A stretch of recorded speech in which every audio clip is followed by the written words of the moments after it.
Goeiedag vriende, ons is by dag 4 van ons oordenking. Met 'n nadenke oor wie is koning. Psalm 145 vers 1 en 2 sê, ek wil die lof verkondig, my God en koning. Ek wil die naam altyd loof. Elke dag wil ek die loof, wil ek die naam altyd prys.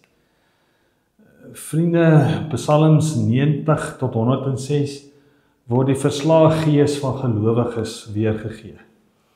Die gelowiges sit in die ballingskap en hulle verslaandheid word in klaaggebede deurgegee. Hulle bekla hulle lot by God. Hulle verslaandheid is opgesluit in die antieke wêreld se lewensbeskouing dat hulle geglo het wanneer jou land 'n oorlog verloor en jy weggevoer word na 'n vreemde land, het jou God ook verloor. Jy val buitekant jou God se magsgebied. En jy is nou in hierdie nuwe vreemde land onder die heerskappy van die nuwe land of lande se gode. Jou God is soort van dood, het nie meer invloed op jou lewe nie. Dis hoe hulle gedink het. Maar vriende, Psalm 137 verwoord iets daarvoor, waarin hulle spot om te sê, ons het ons liere opgehang. Hoe kan ons 'n lied van die Here sing op 'n vreemde grondgebied? Hulle worstel met hulle geloofsidentiteit. Hoe gaan ons so leef? En dit, vriende, dink ek is ook vrae wat vandag op ons harte leef. Hoe gaan ons die toekoms tegemoet? Wie gaan ons lei? Die antieke mense, kinders van die Here, moes hoor, nie meer met 'n koningsideaal van 'n Dawid koningsheerskappy wat vir ewig sal staan nie. Want in Psalm 2 herinner die gelowiges, die wêreld span teen God. Die wêreld kan nie God se koninkryk en koningsheerskappy vernietig nie.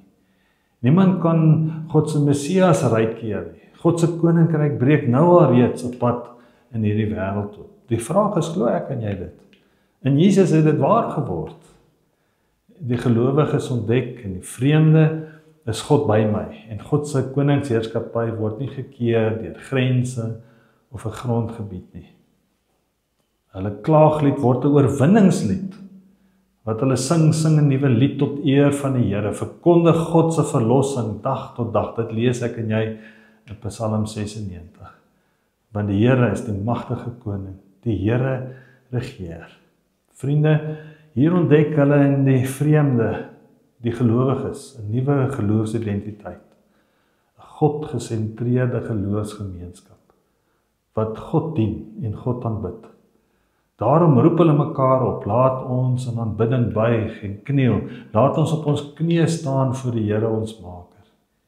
Vriende, eeue later lees ons van 'n nuwe geloofsgemeenskap. Dis die Handelinge gemeenskap.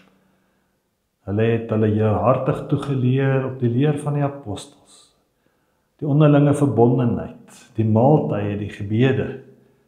Vriende, kan ons hiervan getuig.